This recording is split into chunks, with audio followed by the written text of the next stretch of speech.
नमस्कार, आप देख रहे हैं अपना बिहार। आपके साथ मैं हूं शिप्रा झा और बुलेटिन की शुरुआत इस वक्त की बड़ी खबर के साथ करेंगे।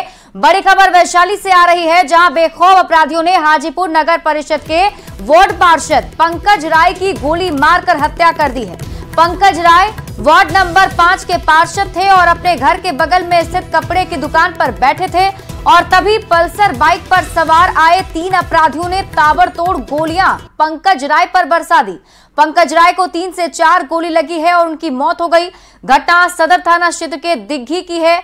बताया जा रहा है कि पंकज राय दिग्घी लाल पोखर स्थित अपने घर के पास अपने भाई के ही कपड़ा दुकान पर बैठे थे और तभी अपराधियों ने हमला कर दिया।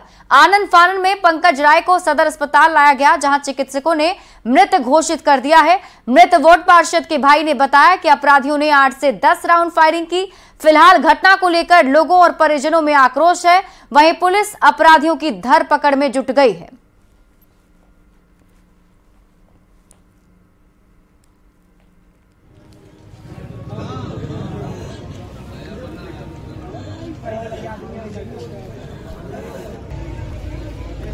मेरे भाई साहब है पंकज राय, वार्ड नंबर 5, दुकान पर बैठे हुए थे। बगल में कपड़ा का दुकान है, वो भाई का है। बैठे हुए थे, हम 5 मिनट पहले मिल के हम गए थे दुकान में सामान लेने और सामानों ने हम नहीं लिए।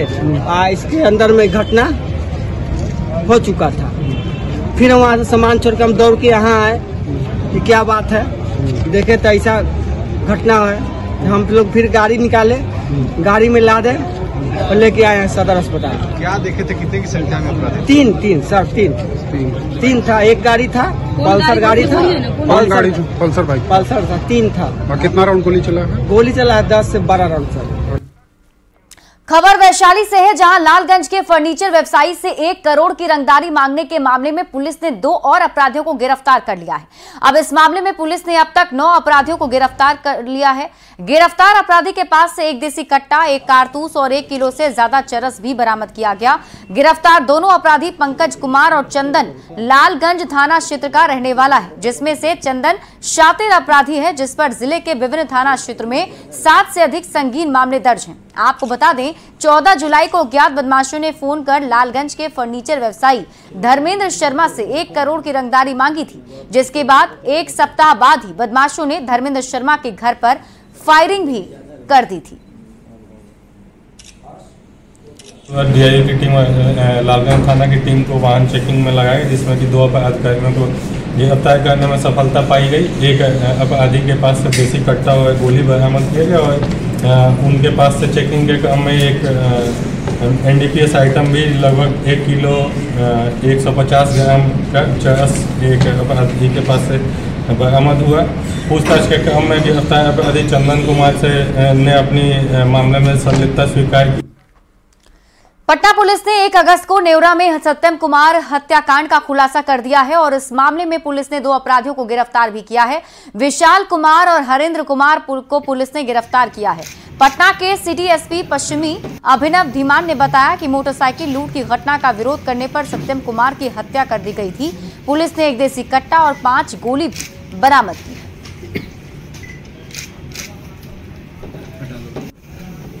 तो व्यक्ति जो हरिंदर कुमार है, उनका आपराधिक इतिहास भी रहा है और 2 अन्य व्यक्ति जो इस समय फरार हैं, उनका भी आपराधिक इतिहास रहा है। उन सभी का एकाएक ये प्लान बना जब उनके द्वारा इस व्यक्ति सत्यम कुमार का पीछा किया गया। न्योरागंज के पास पहुँचे तो वहाँ पे उनसे बाइक छीनने का उनने जो है प्रयास किया। हाथापाई हुई, सत्यम कुमार ने रेजिस्टेंस करने के क्रम में जो है उनको गोली मार दी गई। गोली उनको किडनी के पास लगी, जिसके उपरांत हाईटेक में उनकी मृत्यु हो गई। बिहार में शराबबंदी की पोल लगातार खुल रही है। तस्वीरें मोतिहारी से आई हैं, जहां सुगौली में शराब का मेला लगा हुआ है। लोग बेधड़क होकर लोकल शराब पी रहे हैं, जिसकी तस्वीर अब वायरल हो रही है। बताया जा रहा है कि डुमरी टोला गांव में महावीरी मेले का आयोजन किया गया था और उसी मेले के ठीक पीछे शराब का भी मेला लगा था। पिछले साल भी इसी तरह का शराब मेला लगाया गया था, जिस वजह से 50 लोगों की मौत शराब पीने से हो गई थी। लेकिन मोतिहारी पुलिस उस घटना को भूल चुकी है। एक बार फिर से मेले में खुलेआम शराब की बिक्री हो रही है। लोग शराब पीते दिख रहे हैं। हालांकि जब तस्वीर वायरल हुई तो पुलिस ने खानापूर्ति करते हुए 4 लीटर शराब के साथ 2 लोगों को गिरफ्तार कर लिया है। बगहा के तमसा नदी में एक बार फिर बड़ा हादसा होने से टल गया। इस बार 10 श्रद्धालु वाल्मीकि आश्रम से लौटने के क्रम में नदी में फंस गए, जिन्हें एसएसबी ने बचाया है। अब श्रद्धालु दर्शन कर लौट रहे थे, तभी अचानक पानी के तेज बहाव में फंस गए। सूचना मिलते ही 21वीं वाहिनी सशस्त्र सीमा बल के जवानों ने त्वरित कार्रवाई की और श्रद्धालुओं को सकुशल नदी से बाहर निकाल लिया। तस्वीरें हम आपको वहां की दिखा रहे हैं, जिसमें आपको नजर आ रहा होगा। देखिए किस तरीके से एक रस्सी के सहारे सभी श्रद्धालुओं का रेस्क्यू किया जा रहा है। बताया जा रहा है कि सभी तमसा नदी में फंस गए थे। अचानक पानी का बहाव काफी तेज हो गया, जलस्तर बढ़ गया और ये लोग बीच पानी में फंस गए, जिसके बाद एसएसबी की टीम ने श्रद्धालुओं को बाहर निकाला है। गोपालगंज में शातिर बदमाशों ने रेलवे के रिटायर्ड कर्मी से 2 लाख रुपए उड़ा लिए हैं। यह घटना नगर थाना क्षेत्र के मोनिया चौक की है। फिलहाल पुलिस ने शिकायत दर्ज कर मामले की जांच शुरू कर दी। पीड़ित ने बताया कि उन्होंने मकान बनवाने के लिए बैंक से पैसे निकाले और झोला में रखकर मोनिया चौक पर फल खरीदने लगे। तभी उचक्कों ने झोला में ब्लेड मारकर उनके पैसे उड़ा लिए। पुलिस ने आसपास लगे सीसीटीवी कैमरे को भी खंगालना शुरू कर दिया है।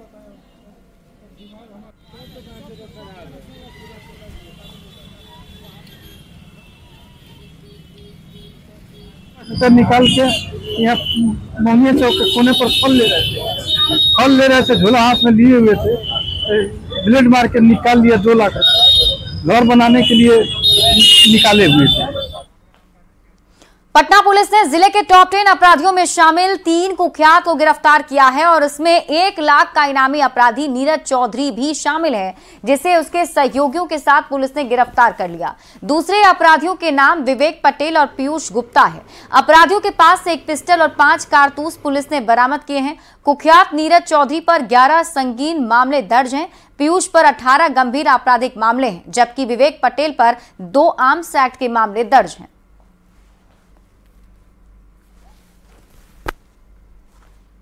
क्रिमिनल में से एक है नीरज चौधरी, उसकी जो है हमारी टीम ने गिरफ्तारी की है। उस पे 1 लाख का जो है रिवार्ड पूरे से घोषित था और 3 लाख के रिवार्ड के लिए हमने प्रस्ताव यहाँ से आगे अग्रसारित किया था। ये नीरज चौधरी के साथ साथ हम 2 और अपराधियों को पकड़ा है। उसमें एक विवेक पटेल और एक पीयूष है, जिनका सबका लंबा चौड़ा आपराधिक इतिहास है। ये नीरज चौधरी वही है जो कि आलमगंज थाना क्षेत्र में मर्डर केस में जब वो सिटी कोर्ट में उसकी रिमांड के लिए आया था, तो पीरबोर थाना क्षेत्र के अंतर्गत वो जो वहाँ पे एक सिपाही थे, उनको तो झंडू बाम जो है उसको वो यूज करके और उनको मतलब उनके साथ धक्का मुक्की करके वो भाग गया था। खबर राजधानी पटना से है, जहां पुलिस की लाख कोशिशों के बावजूद राजधानी में अवैध गेसिंग का धंधा रुकने का नाम नहीं ले रहा है। एक बार फिर से पटना पुलिस ने अवैध गेसिंग के धंधे के खिलाफ कार्रवाई की।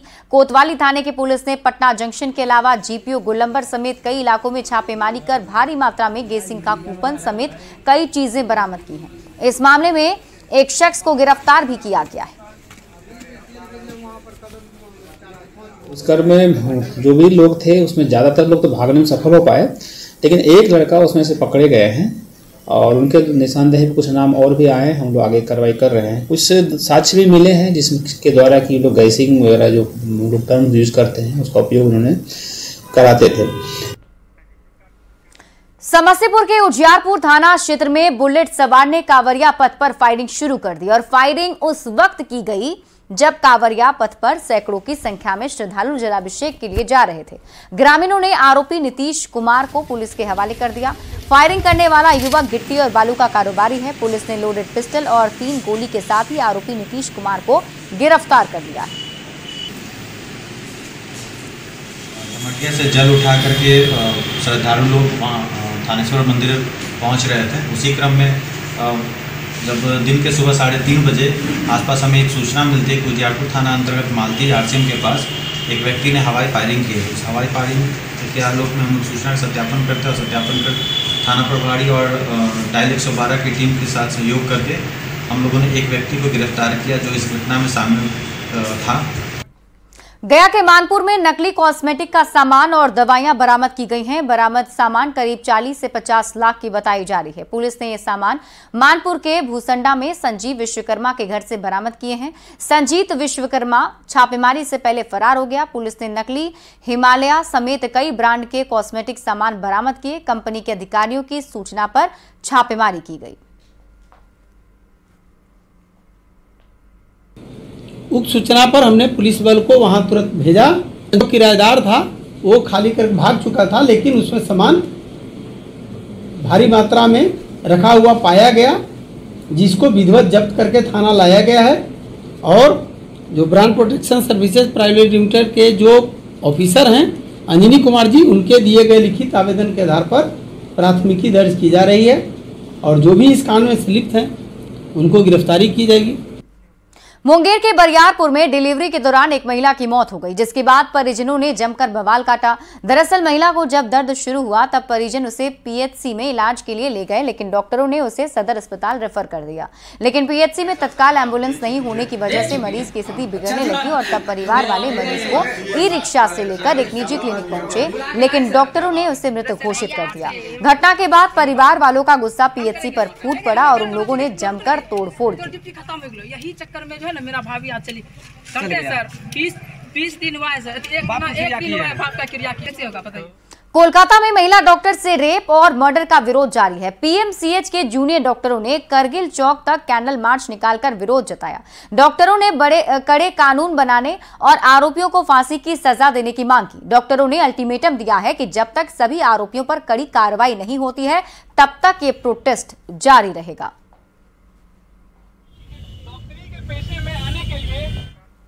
बीजेपी ने राज्यसभा के लिए उम्मीदवारों की लिस्ट अब जारी कर दी है। बिहार से मनन कुमार मिश्र को बीजेपी ने उम्मीदवार बनाया है। वहीं दूसरी सीट पर एनडीए की ओर से उपेंद्र कुशवाहा के नाम का ऐलान पहले ही हो चुका है।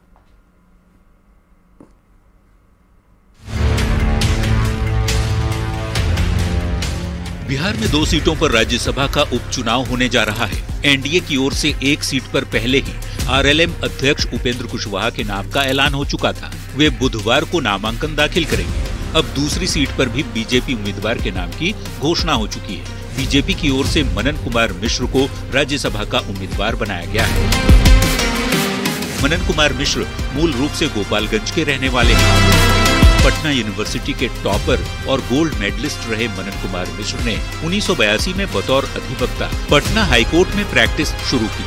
1989 में पहली बार बिहार स्टेट बार काउंसिल के सदस्य बने। 2010 में बीसीआई के सदस्य और फिर 2012 में चेयरमैन बने।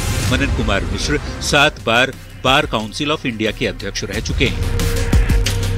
आपको बता दें कि मीसा भारती और विवेक ठाकुर के लोकसभा सांसद चुने जाने के बाद ये सीट खाली हुई थी, जिस पर चुनाव होने जा रहा है। संख्या बल के हिसाब से दोनों ही सीटें एनडीए के खाते में जा सकती हैं। यही वजह है कि विपक्ष की ओर से उम्मीदवार उतारने की संभावना काफी कम है। फिर भी अगर महागठबंधन की ओर से कोई उम्मीदवार पर्चा भरता है तो जरूरत पड़ने पर 3 सितंबर को चुनाव होगा।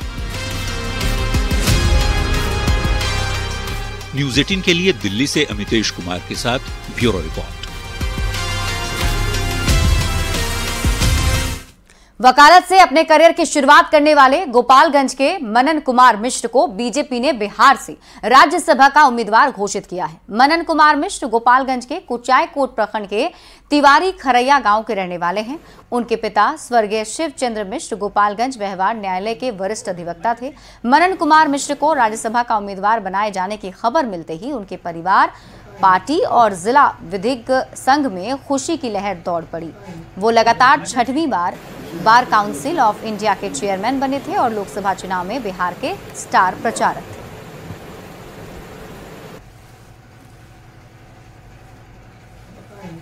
भाजपा का राज्यसभा से उम्मीदवार बनाया है बिहार से, यह बहुत खुशी की बात है और गर्व की भी बात है। पहले तो मैं मनन मिश्रा जी को बहुत बहुत बधाई देता हूं और अपने पार्टी नेतृत्व को धन्यवाद देता हूं कि उन्होंने एक योग्य व्यक्ति को उम्मीदवार नामित किया है। जहाँ तक संघर्ष की बात है तो मनन मिश्रा जी का राजनीति से झुकाव बहुत पहले से था। एक तो गोपालगंज जिला विधिक संघ के सदस्य आज भी हैं, जहाँ से वो चुनाव लड़ते हैं स्टेट बार काउंसिल के लिए और लगातार चुनाव जीतते रहे स्टेट बार काउंसिल के लिए। और स्टेट बार काउंसिल के सदस्य होने के नाते बार काउंसिल ऑफ इंडिया के चेयरमैन का चुनाव लड़े और गोपालगंज जिले को या पूरे बिहार को गर्व है कि लगातार 6वीं बार बार काउंसिल ऑफ इंडिया के चेयरमैन हैं। मनन मिश्र जी शुरू से ही गांव से लगाव रखने वाले लोगों में से एक हैं और जब कभी भी फुर्सत मिलता है उनको तो वे गांव आते हैं और एक खासियत है उनकी कि सबसे मिलते हैं, जिससे पहली बार वो मिले हैं और आज भी उनसे मिलते आ रहे हैं। बिहार से क्या करें? उसके लिए वो पहले से ही बीजेपी से जुड़े हुए थे और बीजेपी के लिए बहुत काम किए हैं। बीजेपी के स्टार प्रचारक थे, यहाँ तक कि उनकी करीबी जो है मोदी से बहुत ज़्यादा थी। लेटरल एंट्री के मामले पर विपक्ष के हंगामे में और केंद्र सरकार के द्वारा इसे रद्द करने के फैसले पर बीजेपी प्रदेश अध्यक्ष दिलीप जायसवाल ने बताया कि विपक्ष का काम ही है हंगामा खड़ा करना, लेकिन केंद्र सरकार जो उचित समझती है वो काम करती है। वहीं SC/ST आरक्षण के मामले पर दिलीप जायसवाल ने कहा कि सुप्रीम कोर्ट के फैसले पर सरकार ने आपत्ति जता दी है।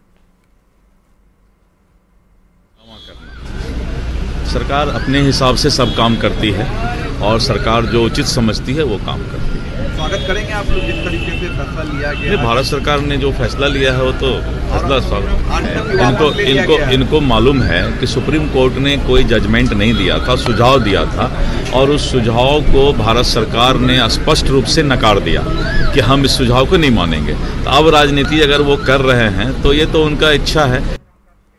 यूपीएससी लेटरल एंट्री मामले में सियासी बयानबाजी जारी है। डिप्टी सीएम सम्राट चौधरी ने कहा है कि यह कांग्रेस पार्टी का पाप था।